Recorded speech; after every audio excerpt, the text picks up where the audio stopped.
à tous et bienvenue sur Cannes les Reims TV sur le canal 30 et chez tous nos opérateurs Orange, Bouygues, SFR et Free dans votre émission Portrait People. Aujourd'hui, nous sommes à la Palestre à la rencontre d'un groupe mythique et qui nous a manqué, parce qu'en plus je fais partie de cette génération-là, je vous le dis. C'est le groupe Poetic Lover. Bonjour messieurs. Bonjour, bonjour. Vous allez bien, ça va ? Nickel. Ça va, tout va bien. Ici à la Palestre, ça marque aussi un retour sur la Côte d'Azur. Voilà, parce que ça fait un petit moment justement que les gens réclament votre retour et vous êtes là aujourd'hui. Très content d'être là. Ça fait plaisir justement. Et puis on va parler justement du retour et on va parler aussi comment ça a démarré. Juste avant, il y a Rudy, Jay, Dre et Rode, c'est ça? Je ne me trompe pas? C'est ça. Comment ça a commencé? Je sais qu'on parle du lycée, on parle de cette rencontre-là que vous avez eue, peut-être certains d'entre vous, vraiment un démarrage à l'adolescence. Exactement, c'est-à-dire qu'on est quasiment tous de la même ville, Noisy-le-Grand, donc on s'est rencontrés au lycée. Et on a commencé, c'est une histoire d'amitié, on a commencé à chanter ensemble juste pour la passion. Et ensuite, à force de répéter, on s'est un petit peu formé vocalement. Et ensuite, comme tout le monde sait, on a eu l'occasion de participer à l'émission Graines de Star qui nous a révélé. Alors cette émission Graines de Star, vous êtes arrivé comment finalement à cette émission-là? Je crois savoir que ça a été, il a fallu pousser un peu la porte. Oui, il a fallu pousser la porte parce que nous, on ne connaissait absolument rien au métier, comme on dit, on n'avait aucun contact. On était des petits jeunes de banlieue qui regardions cette émission de télé qui passait le mercredi, si ma mémoire est bonne. Et on rêvait de passer à cette émission tout simplement parce que c'était l'occasion de voir des inconnus tenter leur chance et puis surtout des gens qui nous ressemblaient, des gens qui étaient issus du même milieu social que nous, social culturel que nous, si je puis dire. Et on s'est pris à rêver. C'est vraiment une émission qui nous a permis de nous révéler au grand jour. Et pour en venir à comment on est passé à l'émission, tout simplement, on a réussi à obtenir une adresse. On a obtenu l'adresse d'M6. Mais en fait, ce n'est pas à M6 que les castings se font. Et puis, une journée, on est parti et en atterrissant à M6, on est tombé sur Laurent Boyer, Une chance. qui était là par hasard, qui nous a donné l'adresse des castings dans Paris. Ensuite, nous sommes retrouvés à une adresse parisienne, dans un immeuble haussmannien. Et je ne sais pas si vous vous rappelez, mais en fait, dans Graines de Star, il y avait plusieurs catégories. Il y avait catégorie comique, catégorie chanteur, catégorie mannequin. Et il se trouve que le jour où on est venu, c'était la catégorie mannequin. Donc nous, on arrive dans un immeuble parisien haussmannien, dans un escalier, où il y a que des super jolies nanas en train d'attendre de passer à leur casting. Et nous, on est les seuls mecs à ce moment-là. Et pour les impressionner, on se dit faut qu'on chante. Et on s'est fait repérer comme ça par la production. Véridique, hein, c'est pas une histoire inventée, ça s'est réellement passé comme ça. On s'est fait repérer comme ça par la production Et par votre talent aussi, ouais. On voit. C'est ça. Alors, votre premier album, Amant Poétique, qui a rencontré un énorme succès, certifié disque de platine si je ne me trompe pas, avec des tubes comme Prenons notre temps. Voilà, c'est vrai que celui-là, quand même, il a marqué, il marque encore. Hein, on l'a dans la tête. Voilà. Comment il est arrivé ce titre? Ah non, c'est pas moi. Ouais, il sait comment il est arrivé. En fait, c'était bizarrement, c'était un titre parmi tant d'autres. C'est-à-dire que c'est un titre qui ne devait même pas sortir en premier single. Tu le sais, ça.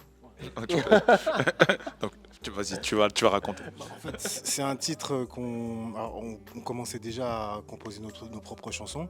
Et au moment où on a été révélé par Graines de Star et qu'on a signé chez M6, il était prévu de faire un single.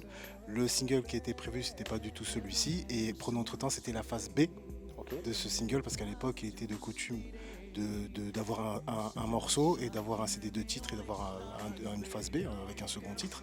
Et donc quand il a fallu sortir ce son-là, quelques temps avant, on s'est aperçu que la phase B, qui était donc Prenons notre temps, a été jugée beaucoup plus forte. C'est Rudy qui s'est dit que finalement ce son-là avait beaucoup plus de chances de marquer.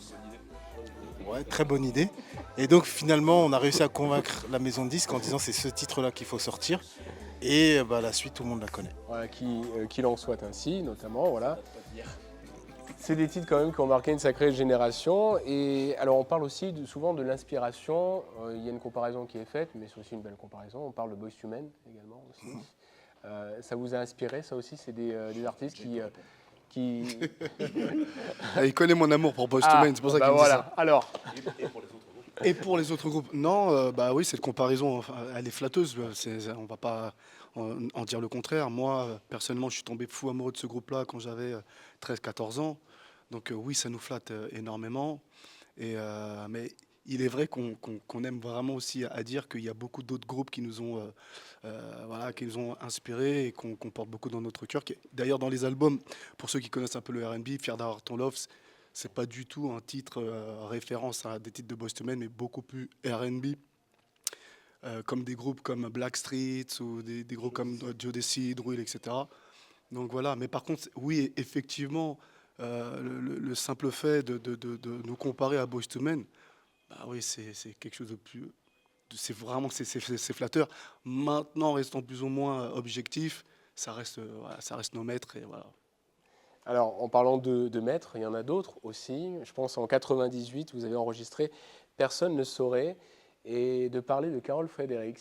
Parce que c'est vrai que c'est une Carole, c'est artiste toi. qu'on a tendance à pas toujours évoquer, alors que ça mérite quand même. Et cette chanson a été composée par Jean-Jacques Goldman et Jacques Veneroso. Et c'est pas rien quand même, Jean-Jacques Goldman aussi, hein, dans le démarrage de la carrière, d'arriver sur ce duo avec Carol Fredericks. Ouais, en fait, si je me souviens bien, l'histoire de Carole, en fait, elle nous rencontre à une émission. Et de par là, un coup de cœur sur nous. Et après, elle propose à Jean-Jacques et Jacques de justement, est-ce que vous pouvez me faire un titre avec ces quatre garçons-là, quoi.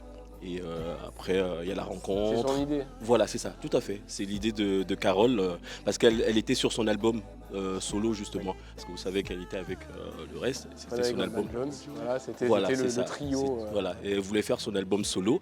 Et du coup, elle a proposé ça à Jean-Jacques et Jacques, justement, de pouvoir collaborer avec nous. Parce Et qu'elle a Monsieur bien Jacques aimé. Velourou, Tout à fait. à la compo. Et c'est à partir de là qu'on se retrouvait tous en studio avec ces personnes, effectivement, dont on avait l'habitude de les écouter, surtout Monsieur Jean-Jacques, quoi. Voilà, quoi. On arrive en 2000. 2000, c'est quelque part, c'est après voilà, le deuxième album Conquête, où vous décidez de vous séparer. Enfin, c'est ce qu'on comprend un petit peu, et du coup, il y a plein de Français qui se disent pourquoi. Bon, c'est un ensemble de choses, hein. Tu veux répondre? Bah, en fait, c'est un ensemble de choses. Après, ce qui se passe, c'est que bon, on avait passé énormément de temps ensemble, 24h24, parce qu'on sortait de promos, de tournées, etc. sur le premier album. Après, ce qui se passe, c'est qu'on était jeunes, on n'a pas forcément eu l'éducation au succès, donc ça veut dire que parfois il y a certains problèmes qui peuvent surgir qu'on n'avait pas forcément prévus. Ouais. Après, vous savez, la vie de groupe, c'est un peu comme les couples ou la vie familiale, c'est-à-dire qu'après, il faut aussi apprendre à évoluer ensemble, y compris avec le succès. Et si vous n'êtes pas bien préparé à ça, bah, ça peut engendrer des mésententes ou enfin, une volonté de changer d'air un peu. D'autant plus que quand on est en individuel, on a aussi des inspirations différentes. C'est-à-dire que voilà, Jay à l'époque, il était très variété, Rude était plus soul, moi beaucoup plus hip-hop. Donc, on avait aussi envie d'expérimenter nos chemins, mais il n'y a pas eu de clash en tant que tel, même si bon, il y avait des petits soubresauts internes à Comme une la famille, vie de ouais. famille, hein, parce que voilà, on se connaît depuis qu'on est ado. Donc voilà, ce qui fait que chacun a un peu pris son chemin, mais même dans ce contexte-là, on a toujours pris plus ou moins des nouvelles des uns des autres, et on a toujours gardé un œil sur ce que chacun faisait. Alors, en tout cas, voilà, vous êtes la référence d'un quatuor, et on dirait pas d'un boys band, parce que c'est comme ça que souvent ça a été qualifié dans les années fin 90, où du coup, c'est vrai qu'on avait tendance à dire, bah oui, dès qu'ils sont 2, 3 ou 4, ça y est, c'est un boys band. Et en fait, vous êtes vraiment des vrais chanteurs. C'est ce que disent en plus sur les réseaux sociaux et sur YouTube. Il dit enfin, c'est le retour des vrais chanteurs. Alors oui, oui. Il y a quelques. Je l'ai fouillé un petit peu, et les gens marquent ça. Et Alors oui, c'est vrai, mais je tiens juste à dire quelque chose à ce sujet. C'est vrai allez-y. que à l'époque, parfois, il y a beaucoup de gens qui nous qualifiaient de boys band et on pouvait prendre ça pour une appellation un peu péjorative parce qu'on considérait que bah, déjà on n'avait pas été formé par une maison de disques, qu'on voulait vraiment essayer, en tout cas à notre humble niveau, hein, c'est rien de commun avec les Américains, mais de mettre le la voix en avant, en tout cas plus que les boys bands de l'époque. Mais avec le recul, on s'est aperçu, si on est tout à fait honnête, que cette appellation, elle nous a profité, elle a fait partie intégrante de notre succès, parce que la vague boys band, ça a été une vague, ça a été une mode qui a tout emporté sur son chemin, et il y a une opportunité qui s'est créée à ce moment-là, et peut-être qu'à un autre moment, on n'aurait pas eu le retentissement national qu'on a eu. Donc avec le temps, on a appris à avoir une gratitude par rapport à cette période-là, et à changer notre fusil d'épaule sur notre regard sur cette appellation qu'on pouvait faire de nous. Aujourd'hui, ça nous fait sourire, on nous dit oui, on est un boys band, bien sûr, de la même manière que les Jackson 5 sont un boys band, par exemple, ou les Beatles, C'est vrai. toute proportion gardée, évidemment. Bonne réponse, c'est une bonne réponse. Moi, ça me va. Alors, il y a un nouveau single, Il faut vivre, qui est sorti le 20 mai de cette année. C'est ça. C'est le retour, mais c'est aussi le retour musical avec une envie d'album, une envie de continuer le projet, de reprendre l'histoire ou de la continuer. C'est ça le retour. C'est ça, il y a une envie de projet, de continuer l'histoire. On va commencer par une trilogie qui s'appelle Aeternam, c'est-à-dire un projet 3 titres, dont le morceau que vous avez souligné, le premier acte, c'est-à-dire il faut vivre, le premier acte. Il reste encore 2 actes. Donc, alors déjà, j'en profite pour dire à tout le monde que voilà, il est disponible sur toutes les plateformes de téléchargement et le clip disponible sur YouTube. Et effectivement, on prépare là le deuxième acte, pardon, très bientôt, qui s'appellera Le ciel est la limite. Voilà, donc on est dessus. Donc voilà, c'est le projet, c'est la trilogie Aeternam qui marque le retour du groupe. On a finalisé le clip du deuxième acte, Le ciel et la limite, avant-hier, justement, cette semaine. Ça, c'est quand même... voilà, justement, ça va donner le là sur la suite. Ce retour est marqué aussi par les concerts. Vous comptez refaire une grande tournée, vous envisagez ça, c'est en projet pour 2026 ou pas encore? Oui, alors il faut savoir que là, la tournée que nous avons débutée actuellement, c'était voilà, une espèce de retrouvaille avec notre public. Et voilà, c'est quelque chose qui compte beaucoup, énormément pour nous. Ce qu'il faut savoir, c'est que Poétique, on s'est remis ensemble vraiment pour notre public. On s'est rendu compte, en tout cas, on nous a Il y a fait une vraie savoir, demande, en tout cas. on nous a fait Il y a une savoir vraie qu'on manquait, en tout cas, à certaines personnes, en tout cas à une certaine époque. Et c'est vraiment pour ça qu'on a monté cette tournée. On est en train de monter aussi une grande tournée pour 2026, pour aller voir en tout cas toutes les personnes qu'on n'a pas pu aller remercier en tout cas pour ce succès. Et il y a plein de choses qui sont en train de se faire pour 2026. Donc oui, il y aura une belle tournée en tout cas et dans tous les pays francophones. Non pas seulement que dans la métropole, mais aussi les pays dans l'océan Indien, en Afrique. Voilà, c'est vraiment les grands retrouvailles. Les Caraïbes, ouais.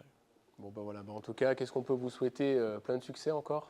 Merci beaucoup. Voilà, plein de choses, plein de bonheur en tout cas que vous allez pouvoir transmettre avec votre voix. Est-ce que je peux vous demander si c'est possible d'avoir juste un petit extrait de cette chanson qui est mythique pour nous, qui nous ferait tellement plaisir à entendre? Je vous remercie.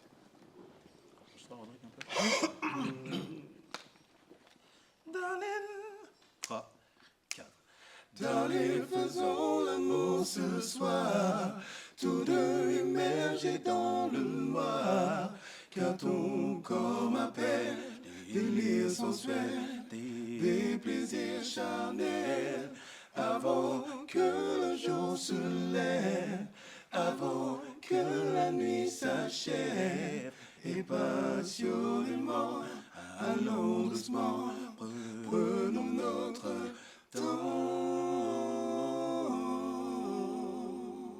Merci beaucoup, merci. En tout cas, cette interview, vous allez pouvoir la retrouver également sur le canal 30 et chez tous nos opérateurs, ainsi que sur notre site internet, les www.lesreims-tvradio.fr. Et je vous dis à très vite pour un prochain Portrait People. Merci, messieurs. Merci. À bientôt.